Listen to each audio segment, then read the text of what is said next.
what I'm saying is just, for instance, if I have something that I'm searching for issues there, right? And like 2 months pass by and I don't find nothing for myself, I will probably will go and look for some other issues in some other binary, for instance, right? Because if I find something there, it will like give me a lot of power to continue where I fell back.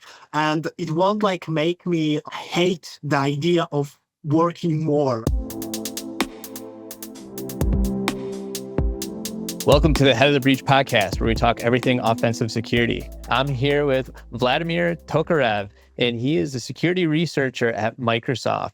Vlad has extensive security research, and he's passionate about staying current with the latest advancements in technology. He specializes in reverse engineering, malware analysis, Windows and Linux reversing, both network protocols, as well as the software, and has recently made some interesting discoveries in OpenVPN. Vlad, welcome to the show. Hey, Casey, thank you. Glad to be here. Vlad, tell me about the recent Black Hat presentation that you did. Sure. So, well, basically, the recent thing was OpenVPN, like 4 vulnerabilities I have found inside OpenVPN source code, and how basically I've changed those to achieve like a full attack vector that got remote code execution and local privilege escalation, and actually even demonstrated what we can do with those, like further achieve strong drip on the endpoint. Yeah, so it's basically about that. There's something specific you want me to talk about?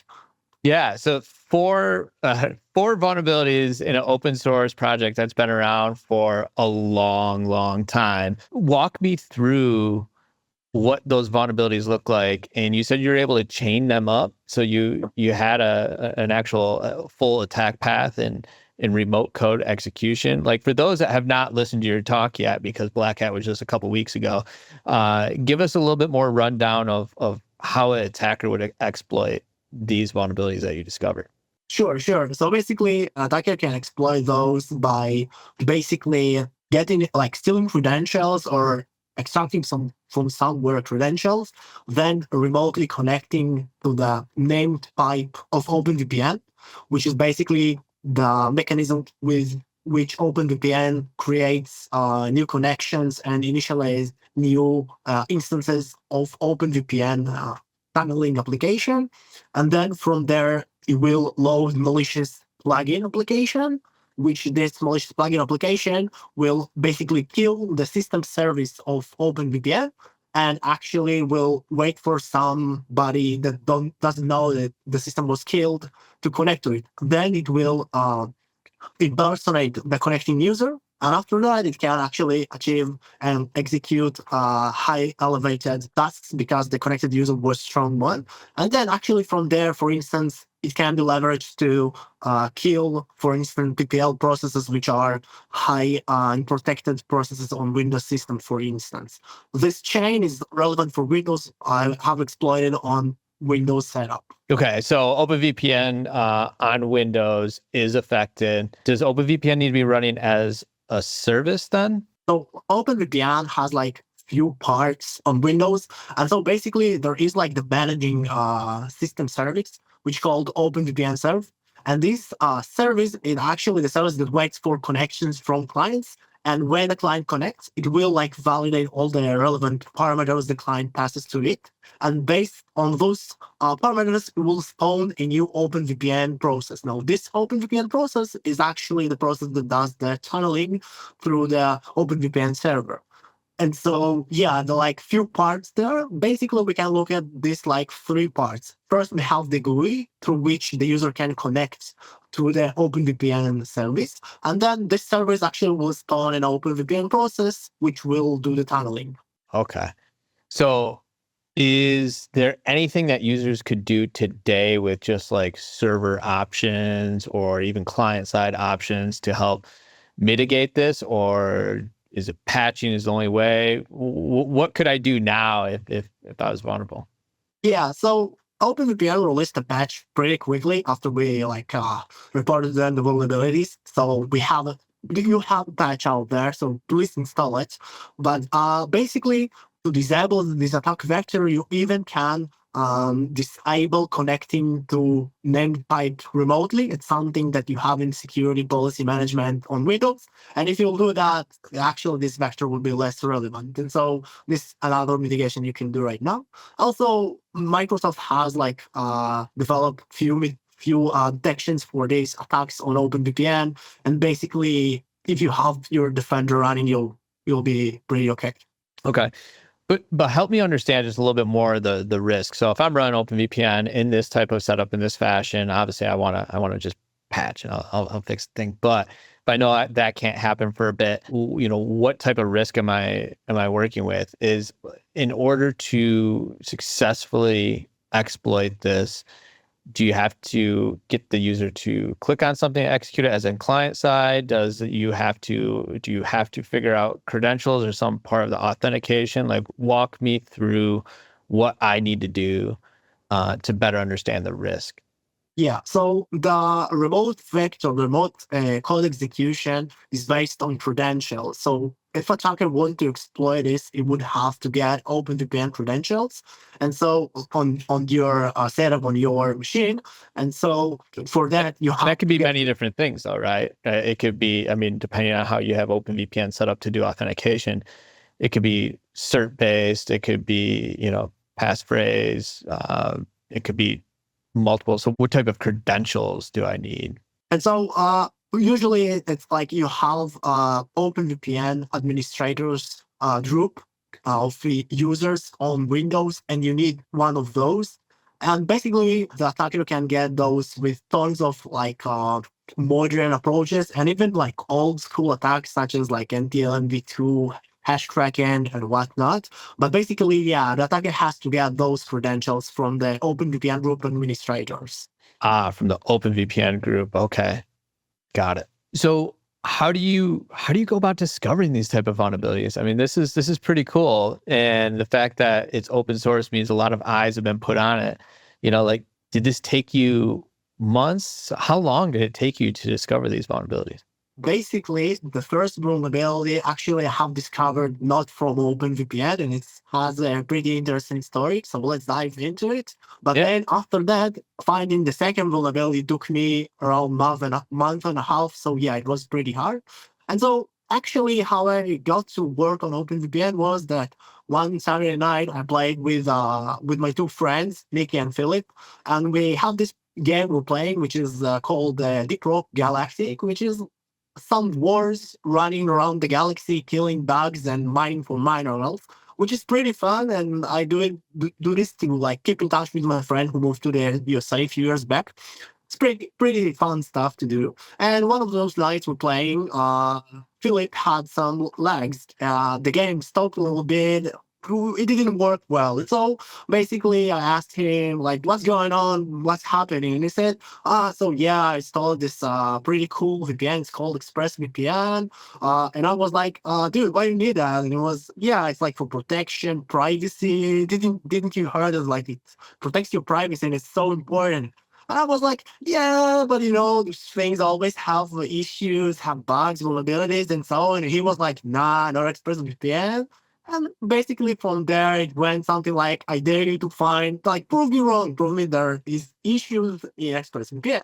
And so obviously, because I'm pretty curious about stuff, and if somebody will bet stuff with me and things that's relevant to my profession, I totally want to do that.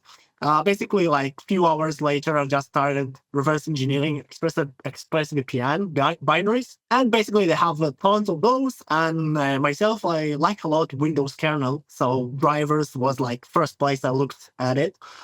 And basically, they have this tap driver, which basically used to create the virtual network device through which we tunnel the information, right? And Yeah. so I actually started looking there, and pretty fast I discovered that one of the functions in this driver, it's called tap adapter transmit, has an integer overflow issue. And basically this affects a way that memory allocated in this driver. Basically, the issues that you have integer overflow that will lead to wild kernel buffer overflow, which means that I will overflow, but I will overflow like a lot of memory, like gigabytes of memory in the kernel memory. And so, like, writing a POC that crashes the driver was the easy part. Actually exploiting this to full blown up vulnerability was hard. And so after writing like basic exploit, I left it for a couple of days to think what I'll do with that.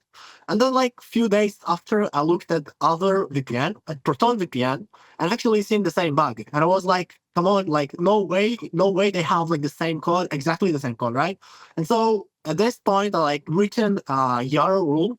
Yara rule is something that you use in VirusTotal to hunt stuff. And basically I just like find this thing with Yara binary rule and execute retro hunt. And actually, a day after, I found out that there are something like 50 different drivers with the same issue.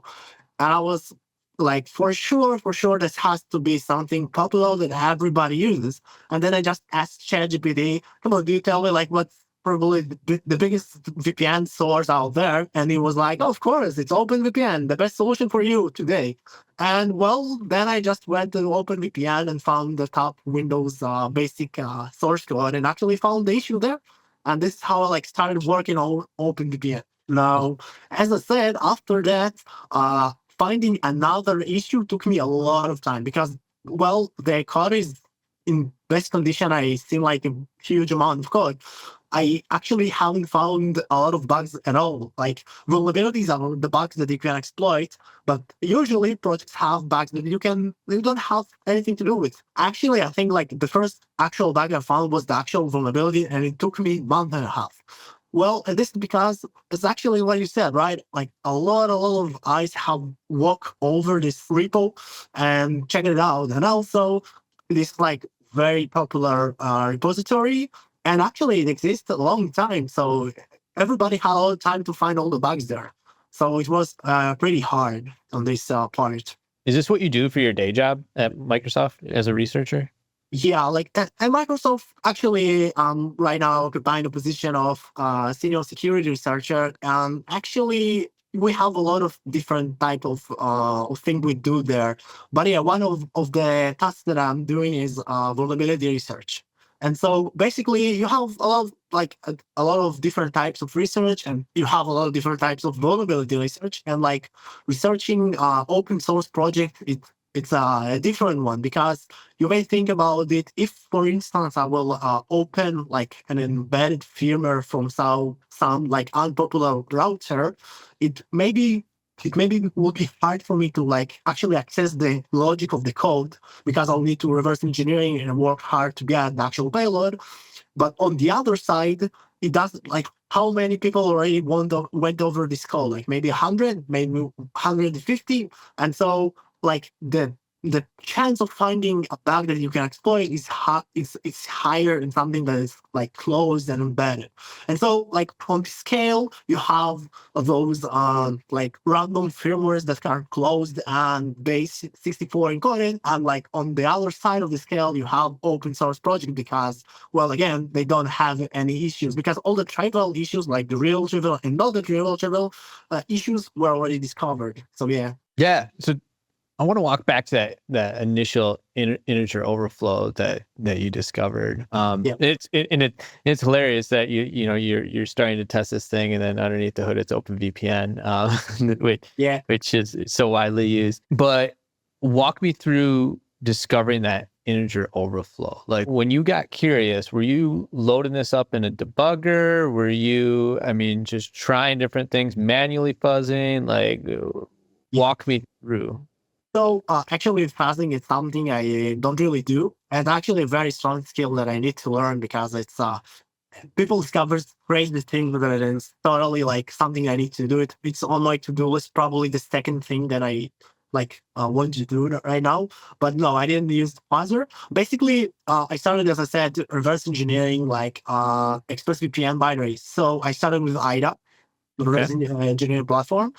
Just open it there because it was like Windows oriented. It was pretty simple to find it out. Also, it was a driver, and so like driver has it's actually an NDIS driver, so it has like a specific structure. It has a driver entry, which kind of like the main entry point of drivers, and the problem there is actually pretty easy work was like for me to understand the flow and just like rename variables and rename functions.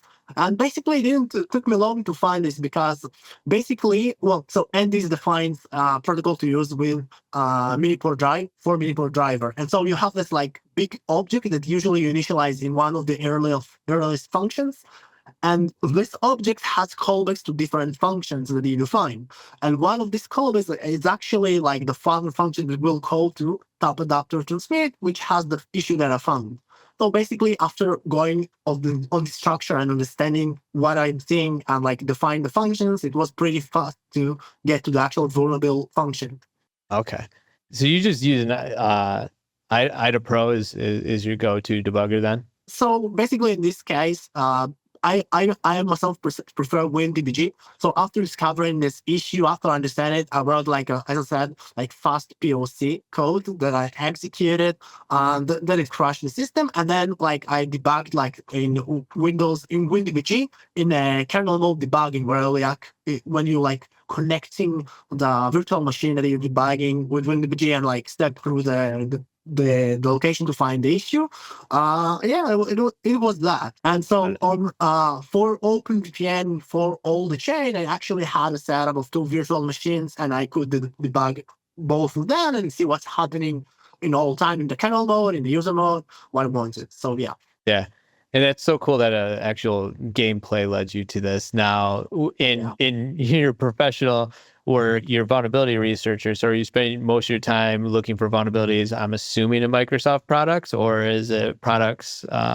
It depends. So basically, I also looked on Microsoft products such as the Linux Defender and stuff like that. And I actually looked on different IoT devices, OT devices. For instance, last year, I presented at Black Hat research of mine about 16 vulnerabilities I have found in a framework that is popular with OT vendors, on which you can achieve remote code execution on stuff like power plants and hydraulic models and stuff like that. It probably depends on like the relevancy of the team for the quarter or something.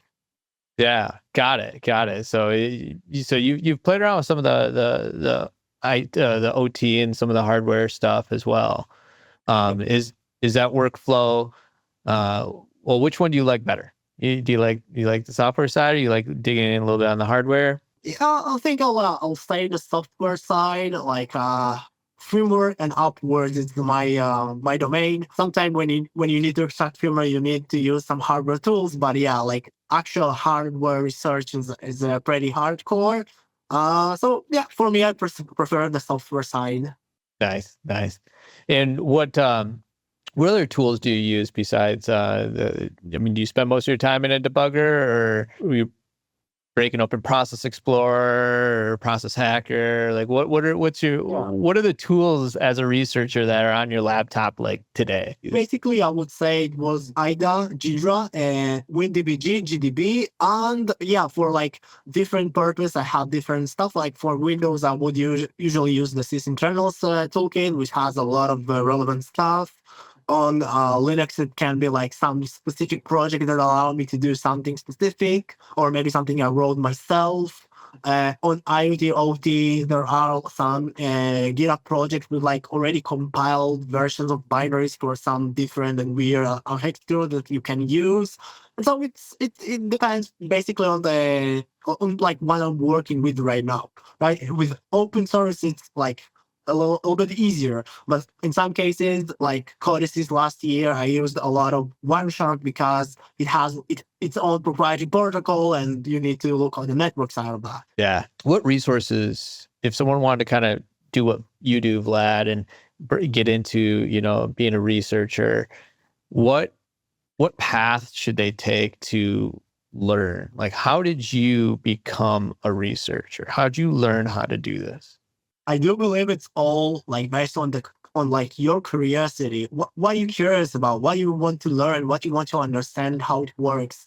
And so for me, it was always about I got to get the next part of the puzzle. I got to understand how this works, how that works. Plus, like I do really like the cybersecurity field, and so any blog I read, any news, any publication, pretty interesting for me. And like I'm always the dude that send this stuff on the chat groups and say like, hey, look at this, so cool they did that, and so it's all about curiosity and just like go and understand what you don't understand, right? It's always from there. And yeah, it's about doing the work. Like you need to find the right questions for you, think about how to answer them, and try to answer them and do it iteratively, one after one, and like do it. Like a lot of hard work and curiosity. Like I think it's the best recipe for that. Yeah. That's the way that so many hackers essentially learn, right? Is just the extreme curiosity.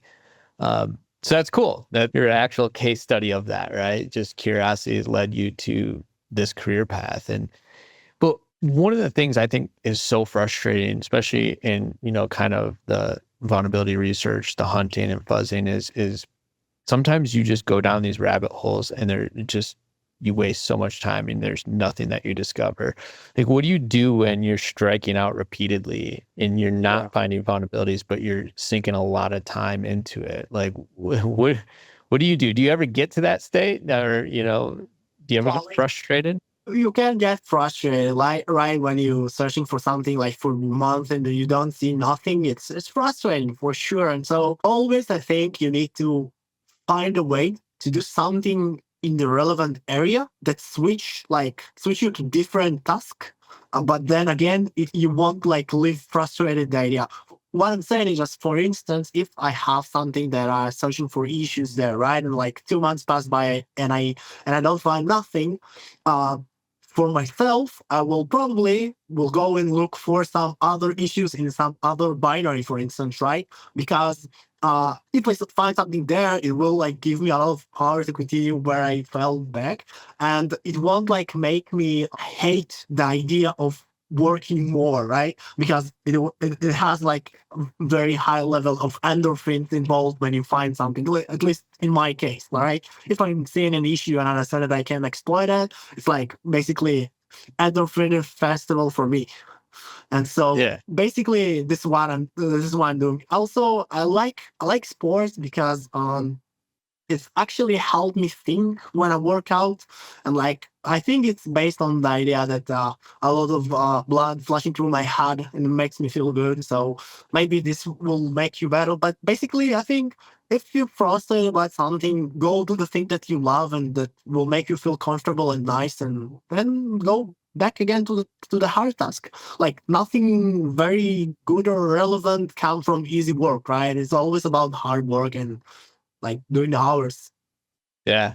No, that's good advice. Deep work, right? You put in the deep work, but if you're striking out, like take a break or switch, get some small wins in, Yeah. and therefore you'll kind of maybe foster some new ideas and some new approaches that might yield some new discoveries. Yeah, I think it's important to do like creative stuff, like maybe drawing a little bit, maybe reading books, or whatever works for you best, right? There are like a lot of folks that I know that playing a lot on the computer. I myself don't do much of that, but I do occasionally can draw something or maybe read a lot of like CFI books, because like again, it's like making my head not actually think about the problem, but somewhere in the back of my head, maybe some process still running and processing the thing. Yeah, that's so true. It's really weird how like you can be stuck on a problem, then go take a walk or a bike ride or whatever, then you come back and you like solve it in like 2 seconds. It's like Yeah, because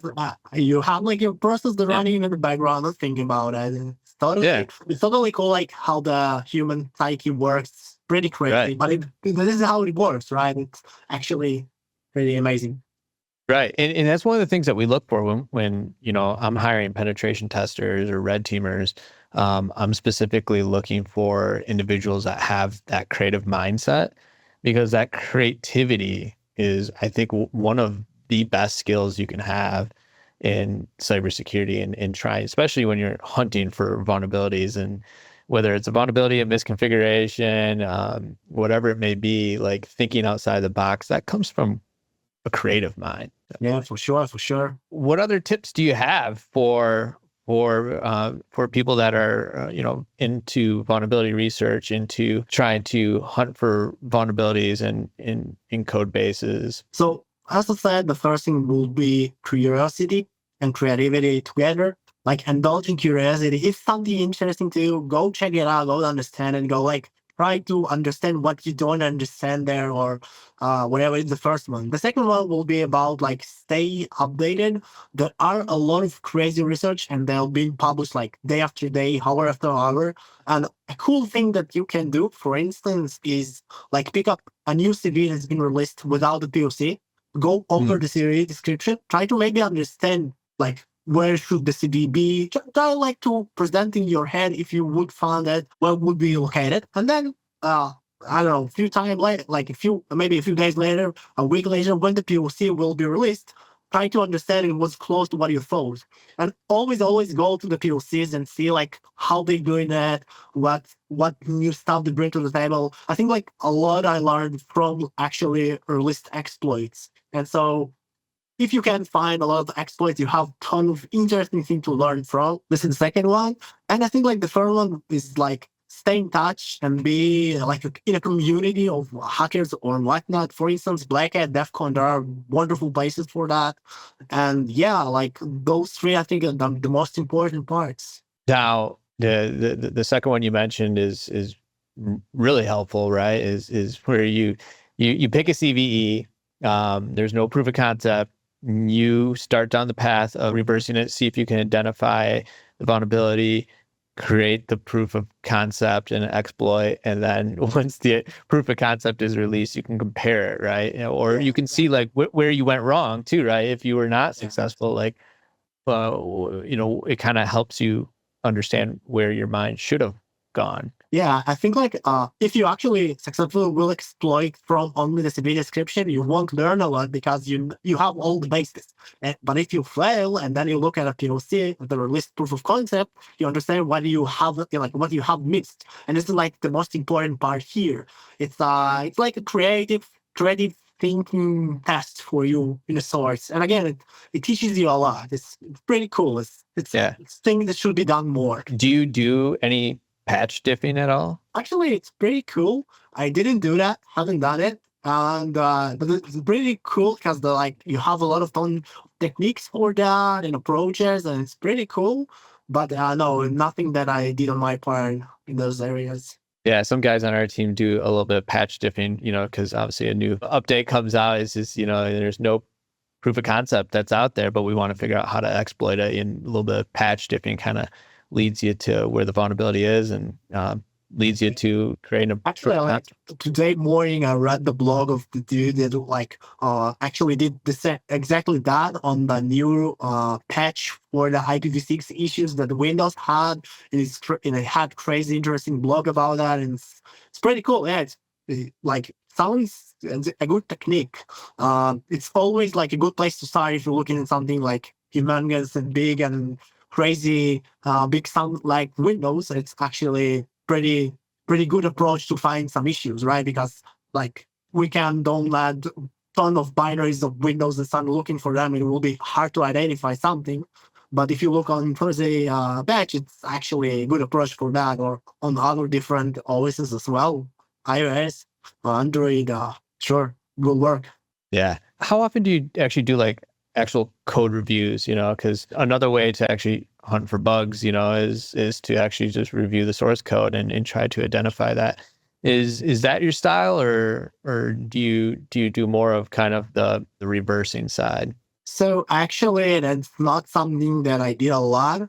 I did few of this, and it's actually I need to do it more because it will have very good impact.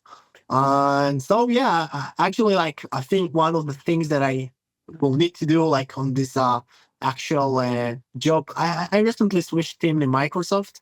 Was an MD, now I'm part of Azure Network Research team, and so this is like a basic thing that we have to do in this team is actually to review code for Azure. So we'll do that a lot more here, and I'll do that a lot more. And it's actually pretty interesting for me because I didn't do it a lot. So I hope to learn a lot from that. Yeah.